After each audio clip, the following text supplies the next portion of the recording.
Hello and welcome to Race Academy YouTube channel ਤੇ ਤੁਹਾਡਾ ਸਵਾਗਤ ਹੈ। ਕਰੰਟ ਅਫੇਅਰਸ ਦੀ ਸੀਰੀਜ਼ ਨੂੰ ਕੰਟੀਨਿਊ ਕਰਦੇ ਹੋਏ ਅੱਜ ਆਪਾਂ 9 ਅਗਸਤ ਦੇ ਕਰੰਟ ਅਫੇਅਰਸ ਕਰਨੇ ਆ। ਹਾਂਜੀ, ਇਸ ਤੋਂ ਪਹਿਲਾਂ 8 ਵੀਡੀਓਜ਼ ਅਪਲੋਡ ਹੋ ਚੁੱਕੀਆਂ ਨੇ 8 ਅਗਸਤ ਤੱਕ। 1 ਅਗਸਤ ਤੋਂ ਆਪਾਂ ਸਟਾਰਟ ਕੀਤੇ ਸੀ ਕਰੰਟ ਅਫੇਅਰਸ। ਮੇਕ ਸ਼ੋਰ ਕਿ ਪਹਿਲਾਂ ਤੁਸੀਂ ਉਹ ਸਾਰੀਆਂ ਵੀਡੀਓਜ਼ ਨੂੰ ਚੈੱਕਆਊਟ ਕਰ ਲੈਣਾ, ਉਸ ਤੋਂ ਬਾਅਦ ਇਸ ਵੀਡੀਓ ਨੂੰ ਵਿਜ਼ਿਟ ਕਰਿਓ। ਆਪਾਂ ਲਿੰਕ ਮੈਥਡ ਨਾਲ ਕਿਉਂਕਿ ਪੜ੍ਹਦੇ ਹੁੰਦੇ ਹਾਂ, ਜੋ ਵੀ 8 ਲੈਕਚਰਸ ਦੇ ਵਿੱਚ ਆਪਾਂ ਪਹਿਲਾਂ ਨਿਊਜ਼ ਕੀਤੀਆਂ ਨੇ ਉਹਦੇ ਰਿਲੇਟਡ ਜਦੋਂ ਵੀ ਕੋਈ ਨਾ ਕੋਈ ਨਿਊਜ਼ ਰਿਪੀਟ ਹੋਊਗੀ ਆਪਾਂ ਉਹ ਪ੍ਰੀਵੀਅਸ ਨਿਊਜ਼ ਵੀ ਜ਼ਰੂਰ ਰਿਵਾਈਜ਼ ਕਰਾਂਗੇ। ਹਾਂਜੀ, ਜੋ ਵੀ ਕੰਪੀਟੀਸ਼ਨ ਦੀ ਐਗਜ਼ਾਮ ਦੀ ਤੁਸੀਂ ਤਿਆਰੀ ਕਰ ਰਹੇ ਹੋ, ਕਿਸੇ ਵੀ ਸਟੇਟ ਐਗਜ਼ਾਮ ਦੀ ਜਾਂ ਕਿਸੇ ਵੀ ਕੰਪੀਟੀਸ਼ਨ ਐਗਜ਼ਾਮ ਦੀ ਤੁਸੀਂ ਤਿਆਰੀ ਕਰ ਰਹੇ ਹੋ ਤਾਂ ਉਹਦੇ ਲਈ ਤੁਸੀਂ ਫਨਕਾਰ ਸਰ ਦੀਆਂ ਵੀਡੀਓਜ਼ ਵੀ ਵਿਜ਼ਿਟ ਕਰ ਸਕਦੇ ਹੋ। ਉਹ ਅਨਅਕੈਡਮੀ 'ਤੇ ਵੀ ਲਾਈਵ ਲੈਕਚਰਸ ਵੀ ਪ੍ਰੋਵਾਈਡ ਕਰਾਉਂਦੇ ਨੇ ਅਤੇ ਉਹਨਾਂ ਦੇ ਫ੍ਰੀ ਆਫ ਕਾਸਟ ਵੀ ਉੱਥੇ ਕਾਫੀ ਸਾਰੇ ਲੈਕਚਰਸ ਪਏ ਨੇ। ਠੀਕ ਹੈ ਜੀ, ਮੋਰ ਇਨਫੋਰਮੇਸ਼ਨ ਲਈ ਐਂਡ ਵਾਲੀ ਸਲਾਈਡ 'ਤੇ ਉਹਨਾਂ ਦਾ ਫ਼ੋਨ ਨੰਬਰ ਵੀ ਦਿੱਤਾ ਹੋਇਆ, ਉਹ ਵੀ ਤੁਸੀਂ ਚੈੱਕਆਊਟ ਕਰ ਸਕਦੇ ਹੋ। ਔਰ ਡਿਸਕ੍ਰਿਪਸ਼ਨ ਬਾਕਸ ਜ਼ਰੂਰ ਚੈੱਕ ਕਰਨਾ। ਡਿਸਕ੍ਰਿਪਸ਼ਨ ਦੇ ਵਿੱਚ ਤੁਹਾਨੂੰ ਬਹੁਤ ਸਾਰੇ ਲਿੰਕਸ ਮਿਲ ਜਾਣਗੇ। ਟੈਲੀਗ੍ਰਾਮ ਗਰੁੱਪ ਦਾ ਵੀ ਲਿੰਕ ਮਿਲ ਜੂਗਾ, ਵਟਸਐਪ ਗਰੁੱਪ ਹੈ ਉਹਦਾ ਵੀ ਲਿੰਕ ਮਿਲ ਜੂਗਾ, ਉਹ ਜ਼ਰੂਰ ਚੈੱਕਆਊਟ ਕਰ ਲਿਓ ਇੱਕ ਵਾਰ। ਠੀਕ ਹੈ ਜੀ, ਚਲੋ ਨਿਊਜ਼ ਆਪਾਂ ਸਟਾਰਟ ਕਰਦੇ ਹਾਂ। ਹਾਂਜੀ, ਫਸਟ ਨਿਊਜ਼ ਹੈਗੀ ਆ ਬੁੱਕ ਤੋਂ। ਦੇਖੋ, ਆਪਾਂ ਨੂੰ ਬੁੱਕਸ ਤੋਂ ਨਿਊਜ਼ ਆਉਂਦੀ ਹੈ ਪੇਪਰ ਦੇ ਵਿੱਚ ਕਿ ਕਿਹੜੀ ਬੁੱਕ ਕਿਹਨੇ ਲਿਖੀ ਹੈ ਰੀਸੈਂਟ ਦੇ ਵਿੱਚ। ਠੀਕ ਹੈ, ਪਹਿਲੀ ਨਿਊਜ਼ ਹੈਗੀ ਆਪਣੀ ਬੁੱਕ ਤੋਂ। ਨੀਨਾ ਰॉय ਨੇ ਕਿਹੜੀ ਬੁੱਕ ਲਿਖੀ ਹੈ? ਅਮੇਜ਼ਿੰਗ ਅਯੋਧਿਆ। ਬਟ ਇਹ ਜਿਹੜੀ ਲਾਂਚ ਹੈ ਇਹ ਬੁੱਕ ਇਹਨਾਂ ਨੇ ਅਨਾਊਂਸ ਕੀਤਾ ਕਿ ਜਿਹੜੀ ਇਹ ਬੁੱਕ ਹੈ ਲਾਂਚ ਹੈ ਇਹ ਹੋ ਜੂਗੀ ਲਾਂਚ ਨਵੰਬਰ ਤੱਕ ਇਹ ਜਿਹੜੀ ਬੁੱਕ ਹੈਗੀ ਲਾਂਚ ਹੋ ਜੂਗੀ। ਠੀਕ ਹੈ, ਇਹ ਤੁਸੀਂ ਬੁੱਕ ਯਾਦ ਰੱਖਣੀ ਹੈ। ਨੀਨਾ ਰॉय ਨੇ ਕਿਹੜੀ ਬੁੱਕ ਲਿਖੀ ਹੈ? ਅਮੇਜ਼ਿੰਗ ਅਯੋਧਿਆ। ਦੇਖੋ, ਪ੍ਰੀਵੀਅਸ ਡੇਜ਼ ਦੇ ਵਿੱਚ ਜਿੰਨੀਆਂ ਵੀ ਬੁੱਕਸ ਆਈਆਂ ਨੇ ਆਪਾਂ ਸਾਰੀਆਂ ਬੁੱਕਸ ਨੂੰ ਰਿਵਾਈਜ਼ ਕਰਨਾ ਹੈ। ਸਭ ਤੋਂ ਪਹਿਲਾਂ ਦੇਖੋ ਕਿਹੜੀ ਬੁੱਕ ਆਪਾਂ ਕੀਤੀ ਸੀਗੀ? ਵਿਜੇ ਕੁਮਾਰ ਚੌਧਰੀ ਦੀ। ਹਾਂਜੀ, ਵਿਜੇ ਕੁਮਾਰ ਚੌਧਰੀ ਇਹਨਾਂ ਦੀ ਬੁੱਕ ਆਪਾਂ ਕੀਤੀ ਸੀ ਮੈਂਬਰਸ਼ਿਪ ਇਨ ਪੋਲੀਟਿਕਸ। ਕਿਹੜੀ ਬੁੱਕ ਸੀਗੀ ਇਹਨਾਂ ਦੀ? ਮੈਂਬਰਸ਼ਿਪ ਇਨ ਪੋਲੀਟਿਕਸ, ਇਹਨਾਂ ਦੀ ਬੁੱਕ ਆਪਾਂ ਕੀਤੀ ਸੀ। ਠੀਕ ਹੈ, ਇਹ ਬੁੱਕ ਦੇ ਰਾਈਟਰ ਤਾਂ ਵਿਜੇ ਕੁਮਾਰ ਚੌਧਰੀ ਸੀਗੇ। ਬਟ ਜੇ ਤੁਹਾਨੂੰ ਪੁੱਛ ਲੈਣ ਕਿ ਇਸ ਬੁੱਕ ਨੂੰ ਲਾਂਚ ਕਿਹਨੇ ਕੀਤਾ ਸੀਗਾ ਤਾਂ ਲਾਂਚ ਕਿਹਨੇ ਕੀਤਾ ਸੀਗਾ? ਨਿਤਿਸ਼ ਕੁਮਾਰ ਜੀ ਨੇ ਇਹਨੂੰ ਕੀ ਕੀਤਾ ਸੀ? ਬੁੱਕ ਨੂੰ ਲਾਂਚ ਕੀਤਾ ਸੀ। ਹਾਂਜੀ, ਇਸ ਤੋਂ ਇਲਾਵਾ ਆਪਾਂ ਹੋਰ ਵੀ ਬੁੱਕ ਕੀਤੀ ਸੀ ਨਿਰੂਪਮਾ ਯਾਦਵ ਦੀ।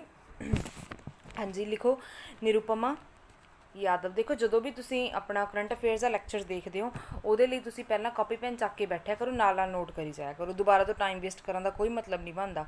ਨਿਰੂਪਮਾ ਯਾਦਵ ਦੀ ਬੁੱਕ ਸੀਗੀ ਸਪੈਸ਼ਲ ਕੋਡ ਟੂ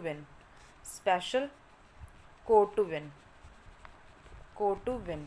ਇਸ ਤੋਂ ਇਲਾਵਾ ਆਪਾਂ ਕੀਤੀ ਸੀ ਸਵੱਛ ਭਾਰਤ ਕ੍ਰਾਂਤੀ ਦਾ ਹਿੰਦੀ ਟਰਾਂਸਲੇਸ਼ਨ ਆਇਆ ਸੀਗਾ। ਠੀਕ ਹੈ, ਇਹ ਹਿੰਦੀ ਟਰਾਂਸਲੇਸ਼ਨ ਹੈ। ਦੇਖੋ, ਬੁੱਕ ਸੀਗੀ, ਦੁਬਾਰਾ ਦੱਸ ਦਿੰਦੀ ਹਾਂ, ਵੈਸੇ ਤੁਸੀਂ ਪ੍ਰੀਵੀਅਸ ਵੀਡੀਓਜ਼ ਚੈੱਕਆਊਟ ਜ਼ਰੂਰ ਕਰਿਓ ਤੇ ਡਿਟੇਲ ਦੇ ਵਿੱਚ ਕਰਵਾਇਆ ਹੋਇਆ ਮੈਂ। ਸਵੱਛ ਭਾਰਤ ਰੈਵੋਲਿਊਸ਼ਨ ਇੱਕ ਬੁੱਕ ਸੀ, ਇਹ ਪਹਿਲਾਂ ਦੀ ਇਹ ਬੁੱਕ ਜਿਹੜੀ ਕਿ ਕਿਹਨੇ ਲਿਖੀ ਹੋਈ ਹੈ? ਪਰਮੇਸ਼ਵਰਨ ਅਈਅਰ। ਇਸ ਬੁੱਕ ਦਾ ਹਿੰਦੀ ਵਰਜ਼ਨ ਲਾਂਚ ਹੋਇਆ ਸੀ, ਹਿੰਦੀ ਟਰਾਂਸਲੇਸ਼ਨ ਲਾਂਚ ਹੋਇਆ ਸੀ। ਉਸ ਹਿੰਦੀ ਟਰਾਂਸਲੇਸ਼ਨ ਬਾਰੇ ਕਰਨਾ ਆਪਾਂ। ਕੀ ਨਾਮ ਸੀ? ਸਵੱਛ ਭਾਰਤ ਕ੍ਰਾਂਤੀ। ਇਸ ਬੁੱਕ ਨੂੰ ਲਾਂਚ ਕਿਹਨੇ ਕੀਤਾ ਸੀਗਾ? 2 ਪਰਸਨਸ ਨੇ ਲਾਂਚ ਕੀਤਾ। ਇੱਕ ਤਾਂ ਹੈਗੇ ਗਜੇਂਦਰ ਸਿੰਘ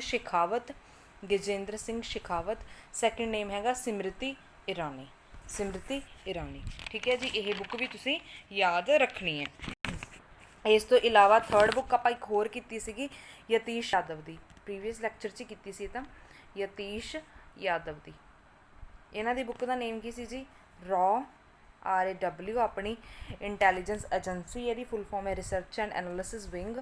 ਇੱਥੇ ਸੀਗਾ ਏ ਹਿਸਟਰੀ ਆਫ ਇੰਡੀਆਜ਼ ਕੋਵਰਟ ਆਪਰੇਸ਼ਨਸ।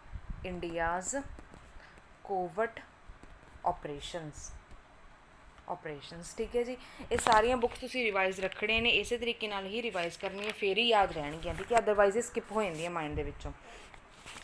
ਉਸ ਤੋਂ ਅਗਲੀ ਜਿਹੜੀ ਨਿਊਜ਼ ਹੈ ਅਪੁਆਇੰਟਮੈਂਟ ਤੋਂ ਹੈ। ਜਿਵੇਂ ਆਪਾਂ ਨੂੰ ਪਤਾ ਅਪੁਆਇੰਟਮੈਂਟਸ ਤੋਂ ਬਹੁਤ ਸਾਰੀ ਨਿਊਜ਼ ਆਪਾਂ ਪਹਿਲਾਂ ਕਰ ਚੁੱਕੇ ਹਾਂ। ਠੀਕ ਹੈ ਜੀ, ਇਹ ਅਪੁਆਇੰਟਮੈਂਟ ਹੈਗੀ ਹੈ IG ਆਫ CRPF PS ਰਣਿਪਸੇ। ਠੀਕ ਹੈ, ਜੋ ਵੀ ਇਹਨਾਂ ਦੀ ਪ੍ਰੋਨਾਂਸੀਏਸ਼ਨ ਹੈ।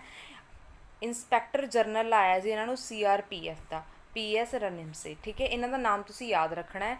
ਇਸ ਤੋਂ ਇਲਾਵਾ ਆਪਾਂ ਇੰਸਪੈਕਟਰ ਜਨਰਲ ਯਾਦ ਰੱਖਿਓ, IG ਮਤਲਬ ਇੰਸਪੈਕਟਰ ਜਨਰਲ ਹੁੰਦਾ, CRPF ਤੋਂ ਸਾਰਾ ਕੁਝ ਕਰਦੇ ਹਾਂ। CRPF ਦੀ ਸਭ ਤੋਂ ਪਹਿਲਾਂ ਤੁਹਾਨੂੰ ਫੁੱਲ ਫਾਰਮ ਪਤਾ ਹੋਣੀ ਚਾਹੀਦੀ ਹੈ। ਇਹਦੀ ਫੁੱਲ ਫਾਰਮ ਹੈ ਜੀ ਸੈਂਟਰਲ ਰਿਜ਼ਰਵ ਪੁਲਿਸ ਫੋਰਸ। ਠੀਕ ਹੈ ਜੀ, ਇਹਦਾ ਹੈੱਡਕੁਆਟਰ ਕਿੱਥੇ ਹੈਗਾ? ਨਿਊ ਦਿੱਲੀ ਦੇ ਵਿੱਚ ਇਹਦਾ ਕੀ ਹੈ? ਹੈੱਡਕੁਆਟਰ ਹੈ। ठीक है। ਇਹਦੀ ਫਾਰਮੇਸ਼ਨ ਕਦੋਂ ਹੋਈ ਸੀ CRPF ਦੀ? 27 ਜੁਲਾਈ 1939 ਇਹਦੀ ਫਾਰਮੇਸ਼ਨ ਹੋਈ ਸੀਗੀ। ਤੇ ਇਹਦੇ ਡਾਇਰੈਕਟਰ ਜਨਰਲ ਦੇਖੋ, ਇਹ ਤਾਂ ਹੈਗੇ ਨੇ inspector general, IG। Director general ਅਲੱਗ ਹੁੰਦੇ ਨੇ, ਦੋਨਾਂ ਨੂੰ ਇੱਕ ਦੂਜੇ ਦੇ ਵਿੱਚ ਮਿਕਸ ਅਪ ਤੁਸੀਂ ਨਹੀਂ ਕਰਨਾ। ਡਾਇਰੈਕਟਰ ਜਨਰਲ ਇਹਦੇ ਕੌਣ ਨੇ? ਨੇਮ ਨੋਟ ਕਰ ਲਓ ਧਿਆਨ ਨਾਲ, AP ਮਹੇਸ਼ਵਰੀ, ਮਹੇਸ਼ਵਰੀ। ਠੀਕ ਹੈ ਜੀ। ਇਸ ਵਾਰ 27 ਜੁਲਾਈ ਨੂੰ ਇਸੇ ਸਾਲ 2020 ਦੇ ਵਿੱਚ ਇਹਦਾ 82ਵਾਂ ਫਾਰਮੇਸ਼ਨ ਡੇ ਮਨਾਇਆ ਗਿਆ। ਠੀਕ ਹੈ, ਸਥਾਪਨਾ ਦਿਵਸ 82ਵਾਂ। ਇਹ ਸਾਰੀ ਇਨਫੋਰਮੇਸ਼ਨ ਤੁਸੀਂ CRPF ਤੋਂ ਰਿਵਾਈਜ਼ ਰੱਖਣੀ ਹੈ। ਠੀਕ ਹੈ ਜੀ। ਨੈਕਸਟ ਨਿਊਜ਼ ਦੇ ਉੱਤੇ ਮੂਵ ਔਨ ਕਰਦੇ ਹਾਂ। Important policy. ਹਾਂਜੀ, ਇੰਪੋਰਟੈਂਟ ਪੋਲਿਸੀ ਕੀ ਹੈ ਇਹ? ਦਿੱਲੀ ਤੋਂ ਹੈ। ਦਿੱਲੀ ਨੇ ਸਟਾਰਟ ਕੀਤੀ electric vehicle policy. Electric vehicle policy ਹੁਣ ਕਾਹਦੇ ਲਈ ਸਟਾਰਟ ਕੀਤੀ ਹੈ? ਦੇਖੋ, ਜਿਹੜੇ ਇਲੈਕਟ੍ਰਿਕ ਵਹੀਕਲ ਨੇ ਉਹਨਾਂ ਦਾ ਯੂਜ਼ ਵਧਾਉਣ ਦੇ ਲਈ, ਲੋਕਾਂ ਨੂੰ ਇਨਕਰੇਜ ਕਰਨ ਦੇ ਲਈ, ਤਾਂ ਕਿ ਉਹ ਇਲੈਕਟ੍ਰੀਕਲ ਵਹੀਕਲ ਨੇ ਜਿਹੜੇ ਉਹ ਵੱਧ ਤੋਂ ਵੱਧ ਯੂਜ਼ ਕਰਨ। ਠੀਕ ਹੈ। ਇਹ ਯੂਜ਼ ਕਰਨ ਦੇ ਲਈ ਉਹਨਾਂ ਨੇ ਹੋਰ ਕੀ ਮਤਲਬ ਲਾਲਚ ਇੱਕ ਤਰੀਕੇ ਨਾਲ ਦੇ ਰਹੇ ਨੇਗੇ, ਹੈ ਨਾ। ਰਜਿਸਟ੍ਰੇਸ਼ਨ ਕਾਸਟ ਹੁੰਦੀ ਹੈ ਜਿਹੜੀ, ਉਹ ਫ੍ਰੀ ਆਫ ਕਾਸਟ ਹੈ, ਮਤਲਬ ਰਜਿਸਟ੍ਰੇਸ਼ਨ ਕਾਸਟ ਨਹੀਂ ਲਈ ਜਾਊਗੀ। ਰੋਡ ਟੈਕਸ ਵਗੈਰਾ ਹੁੰਦਾ ਜਿਹੜਾ ਇਹਨਾਂ ਦਾ, ਉਹ ਵੀ ਪੇ ਨਹੀਂ ਕਰਨਾ ਪਊਗਾ। ਇਸ ਤਰੀਕੇ ਦੇ ਕੁਝ ਕੰਸੈਸ਼ਨਸ ਨੇ। ਠੀਕ ਹੈ। ਅਤੇ ਇਹ ਸਾਰਾ ਕੁਝ ਤੁਸੀਂ ਯਾਦ ਰੱਖਣਾ। ਇਹ ਕਾਹਦੇ ਲਈ ਹੈਗਾ? ਇਲੈਕਟ੍ਰਿਕ ਵਹੀਕਲ ਲਈ। ਇਹ ਕਿਉਂ ਇੰਨਾ ਇਨਕਰੇਜ ਇਹਨੂੰ ਕਿਉਂ ਕਰ ਰਹੇ ਨੇ? ਕਿਉਂਕਿ ਇਹਦੇ ਕਰਕੇ ਜੇ ਆਪਾਂ ਇਲੈਕਟ੍ਰਿਕ ਵਹੀਕਲ ਯੂਜ਼ ਕਰਦੇ ਹਾਂ, ਜਿਹੜਾ ਪੋਲਿਊਸ਼ਨ ਹੈ ਉਹ ਨੈਗਲੀਜੀਬਲ ਹੁੰਦਾ, ਮਤਲਬ ਨਾ ਦੇ ਬਰਾਬਰ ਹੁੰਦਾ। ਇਹਦੇ ਨਾਲ ਕੀ ਹੋਊਗਾ? ਅੱਗੇ ਜੇ ਲੌਂਗ ਰਨ ਦੇ ਵਿੱਚ ਅਤੇ ਵੱਡੇ ਪੱਧਰ 'ਤੇ ਜਿਹਦਾ ਯੂਜ਼ ਹੋਣਾ ਸਟਾਰਟ ਹੋ ਜੇ, ਤਾਂ ਗਲੋਬਲ ਵਾਰਮਿੰਗ ਦੇ ਵਿੱਚ ਵੀ ਕਾਫੀ ਕਮੀ ਆ ਸਕਦੀ ਹੈ। ਠੀਕ ਹੈ ਜੀ। ਇਹਦਾ ਯੂਜ਼ ਨੂੰ ਇਨਕਰੇਜ ਕਰਨ ਦੇ ਲਈ ਇਲੈਕਟ੍ਰੀਕਲ ਵਹੀਕਲ ਪੋਲਿਸੀ ਕਿਹਨੇ ਚਲਾਈ ਹੈ? ਦਿੱਲੀ ਨੇ। ਅੱਛਾ ਜੀ, ਹੁਣ ਆਇਆ ਦਿੱਲੀ। ਤਾਂ ਦਿੱਲੀ ਤੋਂ ਆਪਾਂ ਕੁਝ ਕੁ ਪੁਆਇੰਟ ਰਿਵਾਈਜ਼ ਕਰਦੇ ਹਾਂ। ਸਭ ਤੋਂ ਪਹਿਲਾਂ ਤਾਂ ਆਪਾਂ ਨੂੰ ਦਿੱਲੀ ਦੇ CM ਬਾਰੇ ਪਤਾ ਹੋਣਾ ਚਾਹੀਦਾ ਹੈ। ਠੀਕ ਹੈ। ਮੋਸਟ ਇੰਪੋਰਟੈਂਟ ਅਤੇ ਸਭ ਨੂੰ ਪਤਾ ਵੀ ਹੋਊਗਾ, ਅਰਵਿੰਦ ਕੇਜਰੀਵਾਲ ਆਪ ਪਾਰਟੀ ਤੋਂ ਨੇ ਇਹ। ਠੀਕ ਹੈ। 3rd ਟਾਈਮ ਬਣੇ ਨੇ। ਇੰਪੋਰਟੈਂਟ ਕੀ ਹੈ ਇੱਥੇ ਕਿ ਇਹ ਤੀਜੀ ਵਾਰੀ ਬਣੇ ਨੇ ਲਗਾਤਾਰ। ਠੀਕ ਹੈ। ਲੈਫਟੀਨੈਂਟ ਗਵਰਨਰ ਬਾਰੇ ਤੁਹਾਨੂੰ ਪਤਾ ਹੋਣਾ ਚਾਹੀਦਾ ਦਿੱਲੀ, ਕਿਉਂਕਿ ਇੱਕ ਕੇਂਦਰ ਪ੍ਰਸ਼ਾਸਿਤ ਪ੍ਰਦੇਸ਼ ਹੈ, ਤਾਂ ਇਹਨਾਂ ਦੇ ਲੈਫਟੀਨੈਂਟ ਗਵਰਨਰ ਹੈਗੇ ਨੇ ਜੀ ਅਨਿਲ ਬਾਈਜਲ। ਇੰਨੀ ਕੁ ਇਨਫੋਰਮੇਸ਼ਨ ਹੈ ਜਿਹੜੀ ਤੁਸੀਂ ਦਿੱਲੀ ਤੋਂ ਯਾਦ ਰੱਖਣੀ ਹੈ। ਹੁਣ ਦੇਖੋ, ਦਿੱਲੀ ਇੱਕ ਯੂਨੀਅਨ ਟੈਰੀਟਰੀ ਹੈ। ਪ੍ਰੀਵੀਅਸ ਲੈਕਚਰ ਦੇ ਵਿੱਚ ਆਪਾਂ ਇੱਕ ਯੂਨੀਅਨ ਟੈਰੀਟਰੀ ਤੋਂ ਨਿਊਜ਼ ਕੀਤੀ ਸੀ। ਉਹ ਕਿਹੜੀ ਯੂਨੀਅਨ ਟੈਰੀਟਰੀ ਸੀ? ਹਾਂਜੀ, ਰਿਮਾਈਂਡ ਕਰੋ ਇੱਕ ਵਾਰ।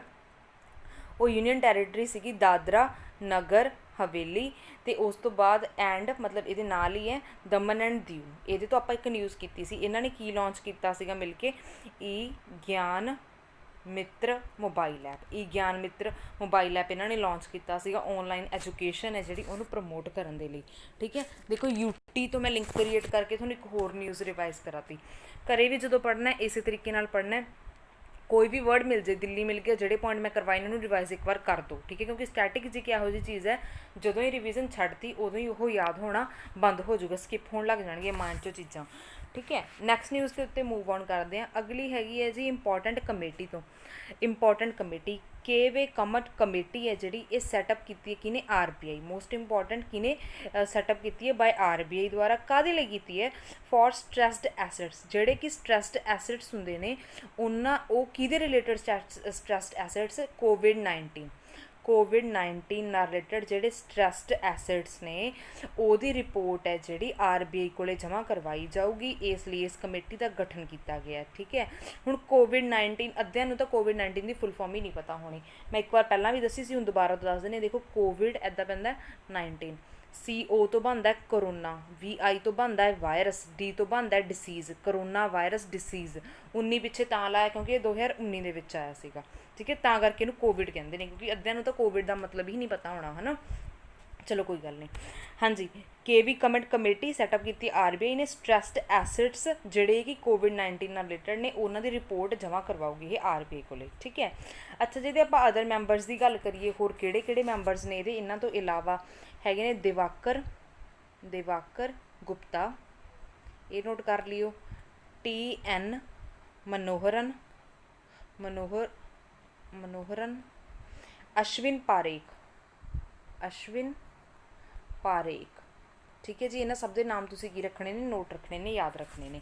ਅੱਛਾ, ਦੇਖੋ ਹੁਣ ਆਇਆ RBI ਤੋਂ ਆਪਾਂ ਇੱਕ ਬਹੁਤ ਇੰਪੋਰਟੈਂਟ ਨਿਊਜ਼ ਕੀਤੀ ਸੀ ਪ੍ਰੀਵੀਅਸ ਡੇਜ਼ ਦੇ ਵਿੱਚ। ਆਈ ਹੋਪ ਤੁਹਾਨੂੰ ਯਾਦ ਹੋਊਗੀ, ਬਟ ਆਪਾਂ ਰਿਵਾਈਜ਼ ਫਿਰ ਕੀ ਕਰ ਲੈਣੇ ਦੁਬਾਰਾ ਤੋਂ। ਰੈਪੋ ਰੇਟ ਨਾਲ ਰਿਲੇਟਡ ਆਪਾਂ ਨਿਊਜ਼ ਕੀਤੀ ਸੀ, ਯਾਦ ਆ ਗਿਆ? ਰੈਪੋ ਰੇਟ RBI ਨੇ ਰੈਪੋ ਰੇਟ ਦਿੱਤਾ ਸੀਗਾ ਆਪਣਾ 4% ਅਤੇ ਰਿਵਰਸ ਰੈਪੋ ਰੇਟ ਦਿੱਤਾ ਸੀਗਾ 3.35%। ਪ੍ਰੀਵੀਅਸ ਲੈਕਚਰ ਦੇ ਵਿੱਚ ਹੀ ਕਰਵਾਇਆ ਸੀਗਾ ਮੈਨੇ ਇਹ, ਠੀਕ ਹੈ। ਉਹਨਾਂ ਨੂੰ ਚੈੱਕਆਊਟ ਜ਼ਰੂਰ ਕਰ ਲਈ, ਇਸੇ ਲਈ ਕਹਿ ਰਹੀ ਹਾਂ, ਰਿਵੀਜ਼ਨ ਕਰਵਾ ਰਹੀ ਹਾਂ ਨਾਲ ਨਾਲ, ਪਰ ਜੇ ਤੁਸੀਂ ਉਹ ਦੇਖੀਆਂ ਹੋਣਗੀਆਂ ਤਾਂ ਬੈਟਰ ਤਰੀਕੇ ਨਾਲ ਸਮਝ ਆਊਗਾ। 3.35 ਰਿਵਰਸ ਰੈਪੋ ਰੇਟ ਦਿੱਤਾ ਸੀ, ਉੱਥੇ ਮੈਂ ਤੁਹਾਨੂੰ ਕਲੀਅਰਲੀ ਦੱਸਿਆ ਸੀ ਕਿ ਰੈਪੋ ਰੇਟ ਕੀ ਹੁੰਦਾ, ਰਿਵਰਸ ਰੈਪੋ ਰੇਟ ਕੀ ਹੁੰਦਾ, ਠੀਕ ਹੈ। ਇਹ ਚੀਜ਼ ਚੈੱਕਆਊਟ ਕਰਨ ਲਈ ਉਹ ਵੀਡੀਓ ਨੂੰ ਵਿਜ਼ਿਟ ਜ਼ਰੂਰ ਕਰੋ। ਹਾਂਜੀ, ਹੁਣ ਆਇਆ RBI ਤੋਂ ਆਪਾਂ ਸਟੈਟਿਕ ਇਨਫੋਰਮੇਸ਼ਨ ਵੀ ਕੁਛ ਨਾ ਕੁਛ ਰਿਵਾਈਜ਼ ਕਰਨੀ ਹੈ, ਜਿੱਦਾਂ ਕਿ ਆਪਾਂ ਪਹਿਲਾਂ ਵੀ ਕਰਦੇ ਹਾਂ। RBI ਬਣਿਆ ਕਦੋਂ, ਆਪਾਂ ਨੂੰ ਪਤਾ 1935 ਦੇ ਵਿੱਚ RBI ਬਣਿਆ। 1949 ਦੇ ਵਿੱਚ RBI ਦਾ ਰਾਸ਼ਟਰੀਕਰਨ ਹੋਇਆ, ਮਤਲਬ ਨੈਸ਼ਨਲਾਈਜੇਸ਼ਨ ਹੋ ਗਿਆ, ਠੀਕ ਹੈ। ਜੇ ਤੁਹਾਨੂੰ ਪੁੱਛ ਲੈਣ ਪਹਿਲੇ ਗਵਰਨਰ RBI ਦੇ, ਮੈਂ ਕਿਹਾ 1935 ਦੇ ਵਿੱਚ ਬਣਿਆ ਸੀਗਾ, ਮਤਲਬ ਕੋਈ ਅੰਗਰੇਜ਼ ਹੋਊਗਾ ਤਾਂ ਔਸਬੋਰਨ ਸਮਿਥ। ਔਸਬੋਰਨ ਸਮਿਥ ਇਹਨਾਂ ਦੇ ਪਹਿਲੇ ਕੀ ਸੀਗੇ, ਗਵਰਨਰ। ਜੇ ਤੁਹਾਨੂੰ ਪੁੱਛ ਲੈਣ ਕਿ ਪਹਿਲੇ ਇੰਡੀਅਨ ਗਵਰਨਰ ਕੌਣ ਸੀ ਤਾਂ ਉਹਨਾਂ ਦਾ ਨਾਮ ਆਊਗਾ ਜੀ CD ਦੇਸ਼ਮੁਖ। CD ਦੇਸ਼ਮੁਖ, ਇਹ ਵੀ ਯਾਦ ਰੱਖਣਾ ਹੈ। ਇਸ ਤੋਂ ਇਲਾਵਾ ਜੇ ਐਟ ਪ੍ਰੈਜ਼ੈਂਟ ਪੁੱਛ ਲੈਣ ਗਵਰਨਰ ਕੌਣ ਨੇ, ਉਹਨਾਂ ਦਾ ਨਾਮ ਹੈ ਸ਼ਕਤੀ ਕਾਂਤਾ ਦਾਸ। ਔਰ ਇਹ ਕਿੰਨੇਵੇਂ ਗਵਰਨਰ ਨੇ, ਇਹ 25ਵੇਂ ਗਵਰਨਰ ਨੇ। ਇਹਨਾਂ ਤੋਂ ਪਹਿਲਾਂ ਸੀਗੇ ਉਰਜੀਤ ਪਟੇਲ 24ਵੇਂ ਗਵਰਨਰ, ਠੀਕ ਹੈ। ਇਹ ਸਾਰੀ ਇਨਫੋਰਮੇਸ਼ਨ ਹੈ ਜਿਹੜੀ RBI ਤੋਂ ਤੁਸੀਂ ਰਿਵਾਈਜ਼ ਰੱਖਣੀ ਹੈ। ਜਦੋਂ ਵੀ RBI ਆਊਗਾ ਇਹ ਸਾਰੀ ਇਨਫੋਰਮੇਸ਼ਨ ਤੁਸੀਂ ਕੀ ਹੈ, ਰਿਵਾਈਜ਼ ਕਰਨੀ ਹੀ ਕਰਨੀ ਹੈ, ਠੀਕ ਹੈ ਜੀ। ਇਸ ਤੋਂ ਬਾਅਦ ਆਪਾਂ ਨੈਕਸਟ ਨਿਊਜ਼ ਉੱਤੇ ਮੂਵ ਔਨ ਕਰਦੇ ਹਾਂ। ਅੱਗੇ ਆ ਗਏ ਜੀ ਇੰਪੋਰਟੈਂਟ ਡੇਜ਼, ਠੀਕ ਹੈ। ਇੰਪੋਰਟੈਂਟ ਡੇਜ਼ ਆਪਾਂ ਕਰ ਲੈਂਦੇ ਹਾਂ। 8 ਅਗਸਤ 2020, 8 ਅਗਸਤ 2020 ਨੂੰ ਕੁਇਟ ਇੰਡੀਆ ਮੂਵਮੈਂਟ ਮਨਾਇਆ ਗਿਆ। ਕੁਇਟ ਇੰਡੀਆ ਮੂਵਮੈਂਟ ਮਨਾਇਆ ਗਿਆ, ਠੀਕ ਹੈ। ਇਹਦੀ 78th ਐਨੀਵਰਸਰੀ ਸੀਗੀ, ਠੀਕ ਹੈ। ਇਹ ਯਾਦ ਰੱਖਣਾ ਹੈ। ਕੁਇਟ ਇੰਡੀਆ ਮੂਵਮੈਂਟ ਨੂੰ ਪੰਜਾਬੀ ਦੇ ਵਿੱਚ ਭਾਰਤ ਛੱਡੋ ਅੰਦੋਲਨ ਕਹਿੰਦੇ ਆ। ਦੇਖੋ ਆਪਾਂ ਸਟਾਰਟ ਕੀਤਾ ਸੀ ਆਪਣੇ ਮਤਲਬ ਪੂਰਵਜਾਂ ਨੇ, ਹੈ ਨਾ, ਅੰਗਰੇਜ਼ਾਂ ਤੋਂ ਆਜ਼ਾਦੀ ਲੈਣ ਦੇ ਲਈ ਕਿ ਭਾਰਤ ਨੂੰ ਛੱਡੋ। ਇਸ ਪੁਆਇੰਟ ਤੱਕ ਆਉਂਦੇ ਆਉਂਦੇ ਮਤਲਬ ਜਦੋਂ ਕੁਇਟ ਇੰਡੀਆ ਮੂਵਮੈਂਟ ਚੱਲਿਆ ਸੀ ਨਾ, ਆਪਣੇ ਇੰਡੀਅਨ ਸੀਗੇ ਜਿਹੜੇ ਇੰਨੇ ਥੱਕ ਗਏ ਸੀਗੇ ਕਿ ਹੁਣ ਮਤਲਬ ਉਦੋਂ ਵੀ ਜਾਂ ਤਾਂ ਅਸੀਂ ਕੁਛ ਨਾ ਕੁਛ ਕਰਾਂਗੇ ਜਾਂ ਤਾਂ ਫਿਰ ਮਰਾਂਗੇ, ਮਤਲਬ ਇਹ ਸਿਚੁਏਸ਼ਨ ਹੋ ਗਈ ਸੀ ਉਦੋਂ। ਤਾਂ ਹੀ ਫਿਰ ਗਾਂਧੀ ਜੀ ਨੇ ਉਦੋਂ ਨਾਅਰਾ ਦਿੱਤਾ ਸੀ ਡੂ ਔਰ ਡਾਈ ਦਾ। ਇਹ ਬਹੁਤ ਇੰਪੋਰਟੈਂਟ ਕੁਐਸਚਨ ਬਣਦਾ ਹੈ ਕਿ ਡੂ ਔਰ ਡਾਈ ਦਾ ਜਿਹੜਾ ਨਾਅਰਾ ਸੀਗਾ ਇਹ ਕਿਹੜੀ ਮੂਵਮੈਂਟ ਦੇ ਦੌਰਾਨ ਦਿੱਤਾ ਗਿਆ, ਤਾਂ ਕੁਇਟ ਇੰਡੀਆ ਮੂਵਮੈਂਟ ਦੇ ਦੌਰਾਨ ਜਿਹੜਾ ਇਹ ਨਾਅਰਾ ਦਿੱਤਾ ਗਿਆ ਸੀਗਾ, ਠੀਕ ਹੈ। ਇਹਨਾਂ ਨੂੰ ਮਤਲਬ ਤਾਂ ਐਂ ਕਹਿੰਦੇ ਸੀ ਕਿ ਸਾਡਾ ਭਾਰਤ ਛੱਡ ਕੇ ਚਲੇ ਜਾਓ, ਠੀਕ ਹੈ। ਇਹਦੇ ਲਈ ਚਾਹੇ ਤਾਂ ਅਸੀਂ ਕੁਛ ਕਰਾਂਗੇ, ਨਹੀਂ ਤਾਂ ਫਿਰ ਮਰ ਜਾਵਾਂਗੇ, ਮਤਲਬ ਇੱਕੋ ਹੀ ਸੋਲਿਊਸ਼ਨ ਹੈ। ਹੁਣ ਵੀ ਤੁਹਾਡੇ ਨਾਲ ਰਹਿਣਾ ਤਾਂ ਪੋਸੀਬਲ ਨਹੀਂ ਹੈ, ਹੈ ਨਾ। 78th ਇਹਦੀ ਐਨੀਵਰਸਰੀ ਸੀ ਇਸ ਵਾਰ, ਇਹ ਤੁਸੀਂ ਯਾਦ ਰੱਖਣਾ ਹੈ। ਇਸ ਤੋਂ ਇਲਾਵਾ ਇਹਨੂੰ ਅਗਸਤ ਕ੍ਰਾਂਤੀ ਦਿਵਸ ਵੀ ਕਿਹਾ ਜਾਂਦਾ ਹੈ। ਕੀ ਕਿਹਾ ਜਾਂਦਾ ਹੋਰ, ਅਗਸਤ ਕ੍ਰਾਂਤੀ ਦਿਵਸ ਦੇ ਨਾਮ ਨਾਲ ਵੀ ਜਾਣਿਆ ਜਾਂਦਾ ਹੈ। ਹਾਂਜੀ, ਹੁਣ ਗੱਲ ਆਈ ਹੈ ਡੇਜ਼ ਦੀ, ਤਾਂ ਡੇਜ਼ ਤੋਂ ਆਪਾਂ ਸਾਰੇ ਪ੍ਰੀਵੀਅਸ ਡੇਜ਼ ਰਿਵਾਈਜ਼ ਕਰਾਂਗੇ ਜਿੰਨੇ ਵੀ ਆਪਾਂ ਪਹਿਲਾਂ ਤੋਂ ਕੀਤੇ ਨੇ। 1 ਅਗਸਤ ਤੋਂ ਹੀ ਸਟਾਰਟ ਹੋਵਾਂਗੇ ਤਾਂ ਕਿ ਤੁਹਾਨੂੰ ਕੋਈ ਵੀ ਕਨਫਿਊਜ਼ਨ ਨਾ ਰਹੇ। 1 ਅਗਸਤ ਨੂੰ ਆਪਾਂ ਕੀਤਾ ਸੀ ਜੀ ਮੁਸਲਿਮ ਵਿਮਨ ਰਾਈਟ ਡੇ। ਮੁਸਲਿਮ ਵਿਮਨ ਰਾਈਟ ਡੇ ਕੀਤਾ ਸੀ ਆਪਾਂ 1 ਅਗਸਤ ਨੂੰ, ਕਿਉਂਕਿ ਤਲਾਕ ਪ੍ਰਥਾ ਹੈ ਜਿਹੜੀ ਉਹਨੂੰ ਖ਼ਤਮ ਕੀਤਾ ਗਿਆ ਸੀਗਾ, ਉਹਦੇ ਕਰਕੇ ਇਹ ਮਨਾਇਆ ਜਾਂਦਾ। ਇਸ ਤੋਂ ਬਾਅਦ ਆਪਾਂ ਕੀਤਾ ਸੀਗਾ 3 ਅਗਸਤ ਨੂੰ। 3 ਅਗਸਤ ਨੂੰ ਵਰਲਡ ਸੰਸਕ੍ਰਿਤ ਡੇ ਹੈ ਜਿਹੜਾ ਮਨਾਇਆ ਜਾਂਦਾ। ਵਰਲਡ ਸੰਸਕ੍ਰਿਤ ਡੇ ਕਦੋਂ ਮਨਾਇਆ ਜਾਂਦਾ, 3 ਅਗਸਤ ਨੂੰ।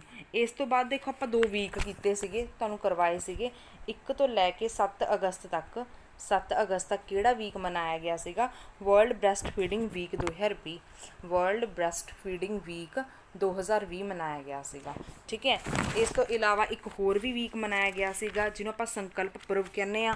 ਸੰਕਲਪ ਪੁਰਬ ਕਦੋਂ ਤੋਂ ਕਦੋਂ ਤੱਕ ਚੱਲਿਆ ਸੀਗਾ, 28 ਜੂਨ ਤੋਂ ਲੈ ਕੇ 12 ਜੁਲਾਈ ਤੱਕ 2020 ਤੱਕ ਸੰਕਲਪ ਪੁਰਬ ਚੱਲਿਆ ਸੀਗਾ। ਇਹ ਵੀ ਤੁਹਾਨੂੰ ਮੈਂ ਨਿਊਜ਼ ਆਈ ਸੀ ਪਿੱਛੇ ਜੇ, ਅਗਸਤ ਨਾਲ ਰਿਲੇਟਡ ਤਾਂ ਨਹੀਂ ਆ ਬਟ ਇਹ ਵੀਕ ਸੀਗਾ ਤਾਂ ਤੁਹਾਨੂੰ ਨਾਲ ਹੀ ਦੱਸਤਾ ਮੈਂ, ਠੀਕ ਹੈ। ਸੰਕਲਪ ਪੁਰਬ ਮਨਾਇਆ ਗਿਆ ਸੀਗਾ। ਉਸ ਤੋਂ ਇਲਾਵਾ ਦੇਖੋ ਆਪਾਂ ਨੇ ਕੀਤੇ ਸੀਗੇ ਆਪਣਾ ਹੀਰੋਸ਼ੀਮਾ ਡੇ, ਨਾਗਾਸਾਕੀ ਡੇ, ਹੈ ਨਾ, ਇਹ ਸਾਰੇ ਕੀਤੇ ਸੀਗੇ। ਇਹ ਵੀ ਸਾਰੇ ਨਾਲ ਹੀ ਰਿਵਾਈਜ਼ ਕਰ ਲੈਂਦੇ ਹਾਂ। 6 ਅਗਸਤ ਨੂੰ ਆਪਾਂ ਕਿਹੜਾ ਡੇ ਮਨਾਇਆ ਸੀਗਾ, ਹਾਂਜੀ, ਹੀਰੋਸ਼ੀਮਾ ਡੇ। ਹੀਰੋਸ਼ੀਮਾ ਡੇ, ਠੀਕ ਹੈ, ਕਿਉਂਕਿ US ਨੇ ਜਿਹੜਾ ਜਾਪਾਨ ਦੇ ਹੀਰੋਸ਼ੀਮਾ ਦੇ ਪਰਮਾਣੂ ਹਮਲਾ ਕੀਤਾ ਸੀਗਾ ਅਤੇ ਉਹ ਜਿਹੜਾ ਐਟਮ ਬੰਬ ਸੀ ਉਹਨੂੰ ਨਾਮ ਕੀ ਸੀ, ਉਹ ਵੀ ਤੁਹਾਨੂੰ ਦੱਸਿਆ ਸੀ ਮੈਂ, ਲਿਟਲ ਬੋਏ ਉਹਦਾ ਨਾਮ ਸੀਗਾ। ਇਹ ਵੀ ਰਿਵਾਈਜ਼ ਰੱਖਿਓ। 6 ਅਗਸਤ ਤੋਂ ਬਾਅਦ ਦੇਖੋ 9 ਅਗਸਤ ਨੂੰ ਦੁਬਾਰਾ ਤੋਂ ਫਿਰ ਪਰਮਾਣੂ ਹਮਲਾ ਕੀਤਾ ਸੀਗਾ। ਕਿਉਂ ਪਰਮਾਣੂ ਹਮਲਾ US ਨੇ ਜਾਪਾਨ 'ਤੇ ਕੀਤਾ, ਇਹਦੇ ਲਈ ਅਗੇਨ ਤੁਸੀਂ ਪ੍ਰੀਵੀਅਸ ਵੀਡੀਓਜ਼ ਚੈੱਕਆਊਟ ਕਰਿਓ, ਮੈਂ ਸਾਰੀ ਡਿਟੇਲ 'ਚ ਕਰਵਾਇਆ ਹੋਇਆ, ਇੱਥੇ ਜਸਟ ਲਿੰਕ ਕਰ ਰਹੇ ਹਾਂ ਆਪਾਂ। 9 ਅਗਸਤ ਨੂੰ ਨਾਗਾਸਾਕੀ ਡੇ ਮਨਾਇਆ ਜਾਂਦਾ। ਨਾਗਾਸਾਕੀ ਡੇ ਵਾਲੇ ਦਿਨ ਜਿਹੜਾ ਪਰਮਾਣੂ ਬੰਬ ਸਿੱਟਿਆ ਸੀਗਾ ਉਹਦਾ ਨਾਮ ਸੀਗਾ ਜੀ ਫੈਟ ਮੈਨ। ਇਹ ਇਨਫੋਰਮੇਸ਼ਨ ਤੁਸੀਂ ਯਾਦ ਰੱਖਣੀ ਹੈ। ਇਸ ਤੋਂ ਬਾਅਦ ਆਪਾਂ 7 ਅਗਸਤ ਕੀਤਾ ਸੀਗਾ। 7 ਅਗਸਤ ਨੂੰ ਕਿਹੜਾ ਡੇ ਮਨਾਇਆ ਗਿਆ ਜੀ, ਨੈਸ਼ਨਲ ਹੈਂਡਲੂਮ ਡੇ। ਕਿਹੜਾ ਡੇ ਮਨਾਇਆ ਗਿਆ, ਨੈਸ਼ਨਲ ਹੈਂਡਲੂਮ ਡੇ, ठीक है, national handloom day.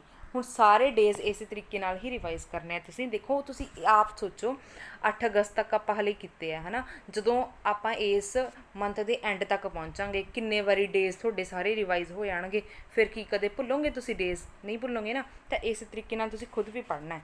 Okay, next news 'ਤੇ ਮੂਵ ਔਨ ਕਰਦੇ ਹਾਂ। ਨੈਕਸਟ ਨਿਊਜ਼ ਹੈਗੀ ਜੀ ਆਪਣੀ ਔਬਚਰੀ ਤੋਂ। ਔਬਚਰੀ ਦੇ ਵਿੱਚ ਮੈਂ ਤੁਹਾਨੂੰ ਦੱਸਿਆ ਸੀਗਾ ਕਿ ਜਦੋਂ ਕਿਸੇ ਦੀ ਡੈਥ ਹੋ ਜਾਂਦੀ ਉਹਦੇ ਨਾਲ ਰਿਲੇਟਡ ਇਹ ਨਿਊਜ਼ ਹੁੰਦੀ ਹੈ। ਇਹਦੇ ਵਿੱਚ ਕੀ ਹੈ ਜੀ, ਸ਼ਰਲ ਐਨ ਗਰੋ, ਇਹਨਾਂ ਦੀ ਡੈਥ ਹੋ ਗਈ ਜੀ। ਠੀਕ ਹੈ ਜੀ, ਹੁਣ ਇਹਨਾਂ ਦੇ ਬਾਰੇ ਥੋੜ੍ਹੀ ਡਿਟੇਲ ਕਰ ਲੈਂਦੇ ਹਾਂ। ਇਹ ਕੌਣ ਸੀ? ਇਹ ਨੋਵਲਿਸਟ ਅਤੇ ਸਟੋਰੀ ਰਾਈਟਰ ਸੀਗੇ। ਨੋਵਲਿਸਟ ਵੀ ਸੀ, ਇਹ ਸਟੋਰੀ ਰਾਈਟਰ ਵੀ ਸੀਗੇ, ਮਤਲਬ ਸਟੋਰੀਜ਼ ਵੀ ਲਿਖਦੇ ਸੀਗੇ, ਸਟੋਰੀ ਰਾਈਟਰ ਵੀ ਸੀਗੇ। ਇਸ ਤੋਂ ਇਲਾਵਾ ਇਹਨਾਂ ਨੂੰ ਪੁਲਟੀਜ਼ਰ ਪ੍ਰਾਈਜ਼ ਵੀ ਮਿਲਿਆ ਹੋਇਆ ਸੀ। ਪੁਲਟੀਜ਼ਰ ਪ੍ਰਾਈਜ਼ ਵੀ ਮਿਲਿਆ ਹੋਇਆ ਸੀ। ਹੁਣ ਦੇਖੋ ਕੁਐਸਚਨ ਇਹ ਤੋਂ ਕਿਵੇਂ ਬਣ ਸਕਦਾ ਹੈ, ਤੁਸੀਂ ਕਹੋਗੇ ਔਬਚਰੀ ਤੋਂ ਹੁਣ ਕੁਐਸਚਨ ਕਿਵੇਂ ਬਣੂਗਾ। ਤੁਹਾਨੂੰ ਇਹਨਾਂ ਪਰਸਨਸ ਦਾ ਨੇਮ ਦੇ ਦੇਣਗੇ ਕਿ ਇਹਨਾਂ ਦੀ ਡੈਥ ਹੋਈ ਹੈ। ਇਹ ਵਿਜੇਤਾ ਸੀਗੇ। ਕਾਹਦੇ ਵਿਜੇਤਾ ਸੀਗੇ? ਆਪਸ਼ਨ ਦੇ ਵਿੱਚ ਤੁਹਾਨੂੰ ਦੇ ਦੇਣਗੇ ਹੈ ਨਾ, ਆਪਣਾ ਨੋਬਲ ਪੀਸ ਪ੍ਰਾਈਜ਼, ਪੁਲਟੀਜ਼ਰ ਪ੍ਰਾਈਜ਼, ਹੋਰ ਕੋਈ ਅਵਾਰਡ ਦੇ ਦੇਣਗੇ ਤੁਹਾਨੂੰ ਨਾਲ। ਤਾਂ ਤੁਸੀਂ ਉੱਥੇ ਔਡ ਵਨ ਟਿਕ ਕਰਨਾ ਹੋ ਸਕਦਾ ਹੈ ਨਾ, ਜਾਂ ਫਿਰ ਸਹੀ ਆਪਸ਼ਨ ਟਿਕ ਕਰਨਾ ਹੋ ਸਕਦਾ। ਇਸ ਤਰੀਕੇ ਨਾਲ ਤੁਹਾਨੂੰ ਮਤਲਬ ਇਹਦੇ ਤੋਂ ਕੁਐਸਚਨ ਹੈ ਜਿਹੜਾ ਔਬਚਰੀ ਤੋਂ ਵੀ ਹੈ ਬਣ ਜਾਂਦਾ। ਠੀਕ ਹੈ, ਜਿਵੇਂ ਮੈਂ ਤੁਹਾਨੂੰ ਦੱਸਿਆ ਕਿ ਨੋਵਲਿਸਟ ਅਤੇ ਸਟੋਰੀ ਰਾਈਟਰ ਵੀ ਸੀਗੇ। ਠੀਕ ਹੈ, ਨੋਵਲ ਇਹਨਾਂ ਨੇ ਕਿੰਨੇ ਲਿਖੇ ਨੇ? 6 ਨੋਵਲ ਲਿਖੇ ਨੇ, ਇਹ ਵੀ ਯਾਦ ਰੱਖਣਾ। ਸਟੋਰੀਆਂ ਕਿੰਨੀਆਂ ਲਿਖੀਆਂ ਨੇ? 4 ਇਹਨਾਂ ਨੇ ਸਟੋਰੀਆਂ ਲਿਖੀਆਂ ਨੇ। ਅਤੇ ਪਹਿਲੀ ਬੁੱਕ ਦਾ ਨਾਮ ਤੁਸੀਂ ਯਾਦ ਕਰ ਸਕਦੇ ਹੋ, ਜਿਹੜੀ ਇਹਨਾਂ ਦੀ ਫਸਟ ਬੁੱਕ ਸੀ ਉਹਦਾ ਨਾਮ ਸੀਗਾ ਦੀ ਬਲੈਕ ਪ੍ਰਿੰਸ। ਦੀ ਬਲੈਕ ਪ੍ਰਿੰਸ। ਠੀਕ ਹੈ, ਇਹਦਾ ਨਾਮ ਤੁਸੀਂ ਕੀ ਹੈ ਯਾਦ ਰੱਖ ਸਕਦੇ ਹੋ। ਹੁਣ ਦੇਖੋ ਔਬਚਰੀ ਤੋਂ ਨਿਊਜ਼ ਆਈ ਹੈ। ਪ੍ਰੀਵੀਅਸ ਲੈਕਚਰ ਦੇ ਵਿੱਚ ਇੱਕ ਆਪਾਂ ਹੋਰ ਔਬਚਰੀ ਕੀਤੀ ਸੀ ਅਤੇ ਉਹਨਾਂ ਨੂੰ ਨੋਬਲ ਪ੍ਰਾਈਜ਼ ਮਿਲਿਆ ਹੋਇਆ ਸੀ, ਜਿੱਥੇ ਮੈਂ ਤੁਹਾਨੂੰ ਸਾਰੀ ਨੋਬਲ ਪ੍ਰਾਈਜ਼ ਦੀ ਹਿਸਟਰੀ ਦੱਸੀ ਸੀ। ਉਹਨਾਂ ਦਾ ਨਾਮ ਰਿਵਾਈਜ਼ ਕਰ ਲੈਂਦੇ ਹਾਂ। ਔਬਚਰੀ ਨਾਲ ਰਿਲੇਟਡ ਹੀ ਸੀਗੀ ਉਹ ਵੀ। ਜੌਨ ਹਿਊਮ। ਇਹਨਾਂ ਦੀ ਡੈਥ ਹੋ ਗਈ ਸੀ ਜੀ। ਇਹ ਨੋਬਲ ਪੀਸ ਪ੍ਰਾਈਜ਼ ਵਿਜੇਤਾ ਸੀਗੇ। ਠੀਕ ਹੈ, ਨਦਰਨ ਆਇਰਲੈਂਡ ਦੇ ਪੋਲੀਟੀਸ਼ੀਅਨ ਸੀਗੇ। ਉੱਥੇ ਮੈਂ ਤੁਹਾਨੂੰ ਨੋਬਲ ਪੀਸ ਪ੍ਰਾਈਜ਼ ਤੋਂ ਕਾਫੀ ਕੁਝ ਦੱਸਿਆ ਸੀਗਾ ਹੈ ਨਾ, ਤਾਂ ਬਰੀਫ 'ਚ ਦੱਸ ਦਿੰਦੀ ਹਾਂ। ਵੈਸੇ ਉੱਥੇ ਡਿਟੇਲ ਦੇ ਵਿੱਚ ਅਗੇਨ ਪ੍ਰੀਵੀਅਸ ਲੈਕਚਰ ਤੁਸੀਂ ਚੈੱਕਆਊਟ ਕਰ ਸਕਦੇ ਹੋ। ਜਿਹੜਾ ਨੋਬਲ ਪੀਸ ਪ੍ਰਾਈਜ਼ ਆਪਾਂ ਨੂੰ 6 ਕੈਟਾਗਰੀਜ਼ ਦੇ ਵਿੱਚ ਮਿਲਦਾ ਹੈ। 5+1 ਦੇ ਵਿੱਚ ਤੁਸੀਂ ਇਹਨੂੰ ਡਿਵਾਈਡ ਕਰ ਸਕਦੇ ਹੋ। ਜਿਹੜੇ 5 ਕੈਟਾਗਰੀਜ਼ ਦੇ ਵਿੱਚ ਦਿੰਦੇ ਨੇ ਹੈ ਨਾ, ਉਹ ਸਟਾਕਹੋਮ ਸਵੀਡਨ ਦਿੰਦਾ, ਅਤੇ ਇੱਕ ਕੈਟਾਗਰੀ ਦੇ ਵਿੱਚ ਕੌਣ ਦਿੰਦਾ ਹੈ? Norway Oslo. ਜਿਹੜੀ ਇਹ ਇੱਕ ਕੈਟਾਗਰੀ ਇਹ ਤਾਂ ਹੈਗੀ ਪੀਸ ਦੀ ਕੈਟਾਗਰੀ। ਠੀਕ ਹੈ, 5 ਅਦਰ ਕੈਟਾਗਰੀਜ਼ ਕਿਹੜੀਆਂ ਨੇ? ਫਿਜ਼ਿਕਸ, ਕੈਮਿਸਟਰੀ, ਮੈਡੀਸਨ, ਇਕਨੋਮਿਕਸ ਅਤੇ ਲਿਟਰੇਚਰ। ਠੀਕ ਹੈ, ਇਹ 5 ਕੈਟਾਗਰੀਜ਼ ਦੇ ਵਿੱਚ ਕੌਣ ਦਿੰਦਾ? Stockholm Sweden. ਇਹ ਸਾਰਾ ਕੁਝ ਤੁਸੀਂ ਕੀ ਹੈ ਔਬਚਰੀ ਤੋਂ ਯਾਦ ਰੱਖਣਾ ਹੈ। ਹਾਂਜੀ, ਅਗਲੀ ਨਿਊਜ਼ ਆ ਗਈ ਆਪਣੀ ਐਕਸਾਈਜ਼ ਤੋਂ। ਦੇਖੋ ਐਕਸਾਈਜ਼ ਇਸ ਤੋਂ ਪਹਿਲਾਂ ਆਪਾਂ ਨਹੀਂ ਕੀਤੀਆਂ, ਮਤਲਬ ਕਿਉਂਕਿ ਆਪਾਂ 5-6 ਲੈਕਚਰ ਹੀ ਕੀਤੇ ਨੇ ਇਸ ਤੋਂ ਪਹਿਲਾਂ। ਐਕਸਰਸਾਈਜ਼ ਤੋਂ ਵੀ ਕੁਐਸਚਨ ਆਉਂਦੇ ਹੁੰਦੇ ਨੇ। ਐਕਸਾਈਜ਼ ਦੇ ਵਿੱਚ ਕੀ ਹੁੰਦਾ ਹੈ, ਆਪਣੀ ਕੰਟਰੀ ਕਿਸੇ ਹੋਰ ਕੰਟਰੀ ਨਾਲ ਵੀ ਐਕਸਾਈਜ਼ ਕਰ ਸਕਦੀ ਹੈ। ਮਤਲਬ ਮੰਨ ਲਓ ਆਪਣੀ ਇੰਡੀਅਨ ਨੇਵੀ ਕਿਸੇ ਹੋਰ ਕੰਟਰੀ ਦੀ ਨੇਵੀ ਨਾਲ ਐਕਸਾਈਜ਼ ਕਰ ਸਕਦੀ ਹੈ। ਉਹਦੇ ਵਿੱਚ ਜਿਹੜੀਆਂ ਵੀ ਆਪਣੇ ਨੇਵਲ ਸਬਮਰੀਨਸ ਹੋਣਗੀਆਂ ਉਹਨਾਂ ਦਾ ਉਹ ਆਪਣਾ ਟੈਸਟ ਵਗੈਰਾ ਕਰਕੇ ਦੇਖਦੇ ਨੇ। ਇੱਕ ਤਰੀਕੇ ਨਾਲ ਐਵੇਂ ਹੁੰਦਾ ਵੀ ਜੇ ਕੱਲ੍ਹ ਨੂੰ ਯੁੱਧ ਲੱਗਦਾ ਹੈ ਨਾ, ਤਾਂ ਆਪਾਂ ਜਿਹੜੇ ਹਥਿਆਰ ਜਾਂ ਆਪਣੇ ਆਰਮੀ ਦੇ ਹਥਿਆਰ ਨੇ, ਫਾਈਟਰ ਜੈਟਸ ਨੇ ਜਾਂ ਆਪਣੀਆਂ ਸਬਮੈਰਿਨਸ ਨੇ, ਉਹ ਕੰਮ ਕਰਨਗੀਆਂ ਐਕਚੁਅਲ 'ਚ ਕਿ ਨਹੀਂ, ਪ੍ਰੈਕਟਿਸ ਕਰਕੇ ਦੇਖਦੇ। ਇੱਕ ਤਰੀਕੇ ਦਾ ਅਭਿਆਸ ਉਹਨੂੰ ਕਹਿ ਸਕਦੇ ਹਾਂ ਆਪਾਂ। ਉਹੀ ਐਕਸਰਸਾਈਜ਼ਸ ਹੁੰਦੀਆਂ ਨੇ। ਇਹ ਆਪਣਾ ਕਿਸੇ ਕੰਟਰੀ ਦੂਜੀ ਨਾਲ ਵੀ ਹੋ ਸਕਦਾ ਹੈ, ਸਿਰਫ ਇੰਡੀਆ ਦਾ ਵੀ ਹੋ ਸਕਦਾ ਹੈ। ਠੀਕ ਹੈ, ਹੁਣ ਇੱਥੇ ਕੀ ਹੈ, ਕਹਿੰਦੇ ਇੰਡੀਆ ਪਾਰਟੀਸੀਪੇਟ ਕਰੂਗਾ ਕਾਹਦੇ 'ਚ? ਕਵਚ 2020 ਦੇ ਵਿੱਚ। ਇਹ ਜਿਹੜੀ ਕਵਕਾਜ ਹੈ, ਸੌਰੀ ਇੱਥੇ ਕਵਚ ਨਹੀਂ ਹੈ, ਕਵਕਾਜ ਐਕਸਰਸਾਈਜ਼। ਠੀਕ ਹੈ, ਇਹ ਹੋਊਗੀ ਕਿੱਥੇ? ਰਸ਼ੀਆ ਦੇ ਵਿੱਚ ਹੋਊਗੀ। ਇੰਪੋਰਟੈਂਟ ਹੈ, ਬਹੁਤ ਇੰਪੋਰਟੈਂਟ ਹੈ। ਇੰਡੀਆ ਪਾਰਟੀਸੀਪੇਟ ਕਰੂਗਾ ਇਹਦੇ ਵਿੱਚ। ਕਵਕਾਜ 2020 ਐਕਸਰਸਾਈਜ਼ ਹੈ, ਰਸ਼ੀਆ ਦੇ ਵਿੱਚ ਹੋਊਗੀ। ਇਹ ਮਲਟੀਲੇਟਰਲ ਐਕਸਰਸਾਈਜ਼ ਹੈ। ਠੀਕ ਹੈ, ਅਤੇ ਇਹਨੂੰ ਇੱਕ ਹੋਰ ਨਾਮ ਨਾਲ ਬੁਲਾਇਆ ਜਾਂਦਾ ਹੈ। ਤੁਹਾਨੂੰ ਪੇਪਰ 'ਚ ਕੁਐਸਚਨ ਪੁੱਛ ਸਕਦੇ ਨੇ ਕਿ ਇਸ ਐਕਸਰਸਾਈਜ਼ ਦਾ ਅਦਰ ਨੇਮ ਕੀ ਹੈ। ਉਹਦਾ ਆਨਸਰ ਆਊਗਾ ਇਹ ਜੀ, ਕਾਕਾਕਸ, ਜੋ ਵੀ ਹੈ ਇਹ 2020। ਠੀਕ ਹੈ, ਤੁਸੀਂ ਨੇਮ ਨੋਟ ਕਰ ਸਕਦੇ ਹੋ ਇੱਥੋਂ। ਤਾਂ ਇਹ ਇੱਕ ਮਲਟੀਲੇਟਰਲ ਐਕਸਰਸਾਈਜ਼ ਹੈ। ਠੀਕ ਹੈ, 18 ਦੇਸ਼ ਦੇ ਲਗਭਗ ਇਹਦੇ ਵਿੱਚ ਕੀ ਹੈ ਪਾਰਟੀਸੀਪੇਟ ਕਰਨਗੀਆਂ, 80 ਕੰਟਰੀਜ਼। ਠੀਕ ਹੈ, ਇਹਦੇ ਵਿੱਚ ਚਾਈਨਾ ਵੀ ਇਨਕਲੂਡ ਹੈ। ਚਾਈਨਾ, ਈਰਾਨ, ਪਾਕਿਸਤਾਨ ਹੋ ਗਿਆ। ਠੀਕ ਹੈ, ਅਤੇ ਆਪਣਾ ਇੰਡੀਆ ਤਾਂ ਜੁਆਇਨ ਕਰੂਗਾ ਹੀ ਕਰੂਗਾ, ਆਪਾਂ ਨਿਊਜ਼ ਕਰ ਰਹੇ ਹਾਂ ਹੈ ਨਾ। ਤਾਂ ਇਹ ਤੁਸੀਂ ਯਾਦ ਰੱਖਣਾ। ਓਕੇ, ਇਸ ਤੋਂ ਇਲਾਵਾ ਤੁਸੀਂ ਹੋਰ ਕੀ ਯਾਦ ਰੱਖਣਾ? ਹੁਣ ਹੈ ਰਸ਼ੀਆ। ਰਸ਼ੀਆ ਤੋਂ ਕੀ ਯਾਦ ਰੱਖਣਾ? ਇਹਦੀ ਕੈਪੀਟਲ ਤੁਹਾਨੂੰ ਸਭ ਤੋਂ ਪਹਿਲਾਂ ਪਤਾ ਹੋਣੀ ਚਾਹੀਦੀ ਹੈ, ਮਾਸਕੋ। ਠੀਕ ਹੈ, ਕਰੰਸੀ ਇਹਦੀ ਹੈਗੀ ਹੈ ਰੂਬਲ। ਸਭ ਤੋਂ ਇੰਪੋਰਟੈਂਟ ਚੀਜ਼ ਹੈ ਜਿਹੜਾ ਕਿ ਰਸ਼ੀਆ ਤੋਂ ਬਹੁਤ ਵਾਰ ਆਇਆ ਕਿ ਰਸ਼ੀਆ ਦੀ ਸੰਸਦ ਨੂੰ ਕੀ ਕਿਹਾ ਜਾਂਦਾ ਹੈ। ਠੀਕ ਹੈ, ਰਸ਼ੀਆ ਦੀ ਸੰਸਦ ਨੂੰ ਕਿਹੜੇ ਨਾਮ ਨਾਲ ਬੁਲਾਇਆ ਜਾਂਦਾ? ਡਿਊਮਾ। ਮੋਸਟ ਇੰਪੋਰਟੈਂਟ ਅਤੇ ਪੇਪਰ ਦੇ ਵਿੱਚ ਬਹੁਤ ਵਾਰ ਆਇਆ ਹੋਇਆ ਇਹ, ਇਸ ਲਈ ਇਹਨੂੰ ਤੁਸੀਂ ਕੀ ਹੈ ਯਾਦ ਰੱਖਣਾ। ਕਲੀਅਰ ਹੈ ਜੀ? हाँ जी, अदर न्यूज़ ਦੇ ਵਿੱਚ ਕੀ ਕਰਦੇ ਆਪਾਂ, ਉੜੀਸਾ ਦੇ 2 ਪਿੰਡ ਨੇ ਉਹਨਾਂ ਨੂੰ ਰੈਕੋਗਨਾਈਜ਼ ਕੀਤਾ ਗਿਆ। ਕੀ ਰੈਕੋਗਨਾਈਜ਼ ਕੀਤਾ ਗਿਆ? Tsunami ready. ਕਿਹਦੇ ਦੁਆਰਾ? ਯੂਨੈਸਕੋ ਦੁਆਰਾ। ਅੱਛਾ, ਇਹ ਨਿਊਜ਼ ਕੀ ਹੈ? ਦੇਖੋ, ਯੂਨੈਸਕੋ ਨੇ ਉੜੀਸਾ ਦੇ 2 ਵਿਲੇਜਸ ਨੂੰ ਸੁਨਾਮੀ ਰੈਡੀ ਰੈਕੋਗਨਾਈਜ਼ ਕਰਤਾ। ਇਹਦਾ ਕੀ ਮਤਲਬ ਹੈ ਕਿ ਜਿਹੜੇ ਇਹ 2 ਵਿਲੇਜਸ ਨੇ, ਹੁਣ ਜੇ ਕੱਲ੍ਹ ਨੂੰ ਸੁਨਾਮੀ ਆਉਂਦੀ ਹੈ ਤਾਂ ਇਹ ਉਹਦੇ ਨਾਲ ਟੈਕਲ ਕਰਨ ਲਈ ਪ੍ਰਿਪੇਅਰ ਨੇ, ਠੀਕ ਹੈ, ਮਤਲਬ ਉਹਨੂੰ ਹੈਂਡਲ ਕਰ ਸਕਦੇ ਨੇ ਇਹ। ਤਾਂ ਇਹਦੇ ਲਈ ਇਹਨਾਂ ਨੂੰ ਕੀ ਹੈ, ਯੂਨੈਸਕੋ ਦੁਆਰਾ ਰੈਕੋਗਨਾਈਜੇਸ਼ਨ ਮਿਲੀ ਹੈ, ਠੀਕ ਹੈ। ਹੁਣ ਉਹ 2 ਜਿਹੜੇ ਵਿਲੇਜਸ ਨੇ ਉਹਨਾਂ ਦਾ ਨੇਮ ਤੁਹਾਨੂੰ ਪਤਾ ਹੋਣਾ ਚਾਹੀਦਾ, ਨੋਟ ਕਰ ਲਓ ਧਿਆਨ ਨਾਲ। ਵੈਂਕਟਰਾਪੁਰ। ਦੂਜਾ ਨੇਮ ਹੈਗਾ ਜੀ ਨੌਲੀਆ ਸ਼ਾਹੀ ਵਿਲੇਜ। ਨੌਲੀਆ ਸ਼ਾਹੀ ਵਿਲੇਜ, ਠੀਕ ਹੈ। ਇਹ 2 ਵਿਲੇਜਸ ਨੇ ਉੜੀਸਾ ਦੇ, ਠੀਕ ਹੈ। ਤੇ ਇੱਥੇ ਉਹ ਦੇਖੋ ਕੁਐਸਚਨ ਕਿਸ ਤਰੀਕੇ ਨਾਲ ਬਣ ਸਕਦਾ ਜੇ ਤੁਹਾਨੂੰ ਪੁੱਛ ਲੈਣ ਇੰਡੀਅਨ ਓਸ਼ਨ ਰੀਜਨ ਦੇ ਵਿੱਚ ਆਪਣਾ ਪਹਿਲਾ ਦੇਸ਼ ਕਿਹੜਾ ਹੈ ਜਿਹਨੂੰ ਸੁਨਾਮੀ ਰੈਡੀ ਘੋਸ਼ਿਤ ਕੀਤਾ ਹੈ ਯੂਨੈਸਕੋ ਦੁਆਰਾ? ਇੰਡੀਅਨ ਓਸ਼ਨ ਰੀਜਨ ਦੇ ਵਿੱਚ ਪਹਿਲਾ ਦੇਸ਼ ਕਿਹੜਾ ਜਿਹਨੂੰ ਯੂਨੈਸਕੋ ਦੁਆਰਾ ਸੁਨਾਮੀ ਰੈਡੀ ਘੋਸ਼ਿਤ ਕੀਤਾ ਹੈ, ਠੀਕ ਹੈ। ਤਾਂ ਉਹ ਤੁਸੀਂ ਕੀ ਯਾਦ ਰੱਖਣਾ? ਉਹਦਾ ਆਨਸਰ ਆਊਗਾ ਇੰਡੀਆ। ਬਟ ਜੇ ਤੁਹਾਨੂੰ ਪੁੱਛ ਲੈਣ ਕਿ ਇੰਡੀਆ ਦੀ ਪਹਿਲੀ ਸਟੇਟ ਕਿਹੜੀ ਹੈ ਜਿਹਨੂੰ ਸੁਨਾਮੀ ਰੈਡੀ ਘੋਸ਼ਿਤ ਕੀਤਾ ਹੈ, ਠੀਕ ਹੈ, ਤਾਂ ਸਟੇਟ ਦੇ ਵਿੱਚ ਤਾਂ ਤੁਹਾਨੂੰ ਪਤਾ ਹੀ, ਆਪਾਂ ਉੜੀਸਾ ਬਾਰੇ ਹੀ ਕਰ ਰਹੇ ਹਾਂ, ਉੜੀਸਾ ਹੀ ਇਹਦਾ ਆਨਸਰ ਆਊਗਾ। ਹੁਣ ਆਇਆ ਜੀ ਯੂਨੈਸਕੋ ਬਾਰੇ ਤੁਹਾਨੂੰ ਇਹਦੀ ਫੁੱਲ ਫਾਰਮ, ਕਦੋਂ ਇਹ ਬਣਿਆ, ਇਹਦਾ ਹੈੱਡਕੁਆਟਰ ਕਿੱਥੇ ਹੈ, ਇਹਦੇ ਹੈੱਡ ਕੌਣ ਨੇ, ਸਾਰਾ ਕੁਝ ਤੁਹਾਨੂੰ ਇਹਦੇ ਬਾਰੇ ਪਤਾ ਹੋਣਾ ਚਾਹੀਦਾ। ਇਹਦੀ ਫੁੱਲ ਫਾਰਮ ਹੈਗੀ, ਦੇਖੋ UN ਜਦੋਂ ਵੀ ਆ ਜਾਊਗਾ ਤਾਂ ਮੇਰੇ ਯੂਨਾਈਟਿਡ ਨੇਸ਼ਨ ਹੀ ਲੱਗੂਗਾ, ਠੀਕ ਹੈ, ਨੋ ਡਾਊਟ। ਇਹ ਤਾਂ ਆਪੇ ਹੀ ਲਾ ਲਿਆ ਕਰੋ, ਯੂਨਾਈਟਿਡ ਨੇਸ਼ਨ। E ਤੇ ਆਊਗਾ ਐਜੂਕੇਸ਼ਨਲ, S ਤੇ ਆਊਗਾ ਸਾਇੰਟੀਫਿਕ, C ਤੇ ਆਊਗਾ cultural. United nation, educational, scientific and cultural, ਠੀਕ ਹੈ। ਇਹ ਤੁਸੀਂ ਇਹ ਯਾਦ ਰੱਖਣਾ, ਆਰਗੇਨਾਈਜੇਸ਼ਨ ਹੈ ਆਪਣੀ ਇਹ, ਓਕੇ। ਉਸ ਤੋਂ ਬਾਅਦ ਕੀ ਯਾਦ ਰੱਖਣਾ ਕਿ ਇਹ ਬਣੀ ਕਦੋਂ? 4 ਨਵੰਬਰ 1940। ਦੇਖੋ, ਕੋਈ ਵੀ ਆਰਗੇਨਾਈਜੇਸ਼ਨ ਦਾ ਸਭ ਤੋਂ ਪਹਿਲਾਂ ਤੁਹਾਨੂੰ ਈਅਰ ਯਾਦ ਹੋਣਾ ਚਾਹੀਦਾ। ਜਦੋਂ ਈਅਰ ਯਾਦ ਰਹਿਣ ਲੱਗੇ ਉਸ ਤੋਂ ਬਾਅਦ ਡੇਟਸ 'ਤੇ ਮੂਵ ਔਨ ਕਰ ਸਕਦੇ ਹੋ, ਠੀਕ ਹੈ। ਇਹਦਾ ਹੈੱਡਕੁਆਟਰ ਕਿੱਥੇ ਹੈ ਜੀ? ਪੈਰਿਸ ਦੇ ਵਿੱਚ, ਠੀਕ ਹੈ। ਔਰ ਇਹਦੇ ਜੇ ਮੈਂਬਰ ਕੰਟਰੀਜ਼ ਤੁਹਾਨੂੰ ਪੁੱਛ ਲੈਣ ਕਿ ਕਿੰਨੀ ਮੈਂਬਰ ਕੰਟਰੀਜ਼ ਹੈ ਇਹਦੀਆਂ, ਤਾਂ 193, ਠੀਕ ਹੈ। ਔਰ ਜੇ ਹੈੱਡ ਪੁੱਛ ਲੈਣ, ਹੈੱਡ ਦਾ ਨੇਮ ਧਿਆਨ ਨਾਲ ਨੋਟ ਕਰ ਲਓ, ਪੁੱਛਿਆ ਜਾ ਸਕਦਾ, ਔਡਰੇ ਅਜ਼ੋਲੇ, ਠੀਕ ਹੈ ਜੀ। ਹੁਣ ਆਈਏ ਗੱਲ ਉੜੀਸਾ ਦੀ, ਤਾਂ ਉੜੀਸਾ ਦੀ ਵੀ ਆਪਾਂ ਨੂੰ ਸਟੈਟਿਕ ਇਨਫੋਰਮੇਸ਼ਨ ਪਤਾ ਹੋਣੀ ਚਾਹੀਦੀ ਹੈ। ਉੜੀਸਾ ਦੇ CM ਬਾਰੇ ਆਪਾਂ ਨੂੰ ਪਤਾ ਹੋਣਾ ਚਾਹੀਦਾ, ਕੌਣ ਨੇ? ਨਵੀਨ ਪਟਨਾਇਕ। ਗਵਰਨਰ ਹੈਗੇ ਆ ਜੀ ਇਹਦੇ ਗਣੇਸ਼ੀ ਲਾਲ। ਉੜੀਸਾ ਹਾਈ ਕੋਰਟ ਦੇ ਚੀਫ ਜਸਟਿਸ, ਮੋਸਟ ਇੰਪੋਰਟੈਂਟ, ਠੀਕ ਹੈ, ਇਹ ਰੀਸੈਂਟਲੀ ਅਪੁਆਇੰਟ ਹੋਏ ਸੀ, ਇਸ ਲਈ ਜ਼ਰੂਰੀ ਹੈ ਯਾਦ ਰੱਖਣਾ, ਮੁਹੰਮਦ ਰਫੀਕ। ਉੜੀਸਾ ਤੋਂ ਤੁਸੀਂ ਹੋਰ ਕੀ ਯਾਦ ਰੱਖ ਸਕਦੇ ਹੋ? ਉੜੀਸਾ ਦੇ ਵਿੱਚ ਜਿਹੜੀ ਚਿਲਕਾ ਲੇਕ ਹੈ, ਇਹ ਤੁਹਾਨੂੰ ਪਤਾ ਹੀ ਹੈ, ਚਿਲਕਾ ਲੇਕ ਹੈ ਜਿਹੜੀ ਕਿ ਖਾਰੇ ਪਾਣੀ ਦੀ ਸਭ ਤੋਂ ਵੱਡੀ ਝੀਲ ਹੈ, ਆਪਾਂ ਨੂੰ ਪਤਾ ਹੀ ਹੈ ਨਾ। ਤਾਂ ਇਹ ਸਾਰੀ ਇਨਫੋਰਮੇਸ਼ਨ ਹੈ ਜਿਹੜੀ ਤੁਸੀਂ ਉੜੀਸਾ ਤੋਂ ਯਾਦ ਰੱਖਣੀ ਹੈ। ਹਾਂਜੀ, ਇੱਕ ਵਾਰ ਬਰੀਫ ਦੇ ਵਿੱਚ ਆਪਾਂ ਸਾਰੀਆਂ ਨਿਊਜ਼ ਰਿਵਾਈਜ਼ ਕਰ ਲੈਂਦੇ ਹਾਂ। ਬੁੱਕ ਤੋਂ ਆਪਾਂ ਸਭ ਤੋਂ ਪਹਿਲਾਂ ਕੀਤਾ ਕਿ ਨੀਨਾ ਰॉय ਦੀ ਜਿਹੜੀ ਬੁੱਕ ਹੈ ਅਮੇਜ਼ਿੰਗ ਅਯੋਧਿਆ, ਠੀਕ ਹੈ, ਇਸ ਦੇ ਨਾਲ ਹੀ ਰਿਲੇਟਡ ਆਪਾਂ ਪ੍ਰੀਵੀਅਸ ਬੁੱਕਸ ਵੀ ਰਿਵਾਈਜ਼ ਕੀਤੀਆਂ ਸੀਗੀਆਂ। ਅਪੁਆਇੰਟਮੈਂਟ ਦੇ ਵਿੱਚ ਕੀ ਆ ਜਾਊਗਾ ਜੀ? PS ਰਾਨੀਪਸੇ ਨੂੰ ਇੰਸਪੈਕਟਰ ਜਨਰਲ ਲਾਇਆ, ਕਿਹਦਾ? CRPF ਦਾ, ਮਤਲਬ ਸੈਂਟਰਲ ਰਿਜ਼ਰਵ ਪੁਲਿਸ ਫੋਰਸ ਦਾ, ਅਤੇ 5 ਸਾਲਾਂ ਲਈ ਇਹਨਾਂ ਨੂੰ ਲਗਾਇਆ, ਠੀਕ ਹੈ ਜੀ। ਇਸ ਤੋਂ ਬਾਅਦ CRPF ਤੋਂ ਜਿੰਨੀ ਵੀ ਇਨਫੋਰਮੇਸ਼ਨ ਤੁਹਾਨੂੰ ਕਰਵਾਈ ਹੈ ਉਹ ਸਾਰੀ ਦੀ ਸਾਰੀ ਤੁਸੀਂ ਯਾਦ ਰੱਖਣੀ ਹੈ। ਦੈਨ ਆਪਾਂ ਇੰਪੋਰਟੈਂਟ ਪੋਲਿਸੀ ਕੀਤੀ, ਦਿੱਲੀ ਨੇ ਇਲੈਕਟ੍ਰਿਕ ਵਹੀਕਲ ਪੋਲਿਸੀ ਚਲਾਈ ਹੈ ਤਾਂ ਕਿ ਜਿਹੜਾ ਪੋਲਿਊਸ਼ਨ ਹੈ ਘੱਟ ਸਕੇ ਅਤੇ ਇਲੈਕਟ੍ਰਿਕ ਵਹੀਕਲ ਨੂੰ ਪ੍ਰਮੋਟ ਕੀਤਾ ਜਾ ਸਕੇ, ਠੀਕ ਹੈ। ਲੌਂਗ ਰਨ ਦੇ ਵਿੱਚ ਇਹਦਾ ਗਲੋਬਲ ਵਾਰਮਿੰਗ ਦੇ ਵਿੱਚ ਵੀ ਉਹਨੂੰ ਘਟਾਉਣ ਦੇ ਵਿੱਚ ਵੀ ਇੰਪੈਕਟ ਪਊਗਾ, ਠੀਕ ਹੈ, ਜੇ ਇਸ ਚੀਜ਼ ਦੀ ਯੂਜ਼ ਹੈ ਉਹ ਵੱਧਦੀ ਹੈ, ਠੀਕ ਹੈ। ਇਸ ਤੋਂ ਬਾਅਦ ਦਿੱਲੀ ਤੋਂ ਤੁਸੀਂ ਯਾਦ ਰੱਖਣਾ ਹੈ ਕਿ CM ਕੌਣ ਨੇ, ਲੈਫਟੀਨੈਂਟ ਉਹਦੇ ਗਵਰਨਰ ਕੌਣ ਨੇ। ਦੈਨ ਆਪਾਂ ਕੀਤਾ ਇੰਪੋਰਟੈਂਟ ਕਮੇਟੀ, KV ਕਮਟ ਕਮੇਟੀ ਹੈ ਜਿਹੜੀ RBI ਨੇ ਸੈਟਅਪ ਕੀਤੀ ਹੈ। ਸਟ੍ਰੈਸਡ ਐਸਿਡ ਨੇ ਜਿਹੜੇ COVID-19 ਨਾਲ ਰਿਲੇਟਡ ਉਹਦੀ ਰਿਪੋਰਟ ਸਬਮਿਟ ਕਰਾਊਗੀ ਇਹ ਜਿਹੜੀ ਕਮੇਟੀ ਹੈ। RBI ਤੋਂ ਯਾਦ ਰੱਖਣਾ ਹੈ RBI ਨੇ ਰੈਪੋ ਰੇਟ ਕੀ ਦਿੱਤਾ, ਰਿਵਰਸ ਰੈਪੋ ਰੇਟ ਕੀ ਦਿੱਤਾ। ਚਲੋ ਦੱਸ ਹੀ ਦਿੰਦੀ ਹਾਂ ਤੁਹਾਨੂੰ ਰੈਪੋ ਰੇਟ ਅਤੇ ਰਿਵਰਸ ਰੈਪੋ ਰੇਟ ਕੀ ਹੁੰਦਾ, ਜਿਹੜੇ ਦੇਖ ਰਹੇ ਹੋ ਜਿਨ੍ਹਾਂ ਨੂੰ ਨਹੀਂ ਪਤਾ।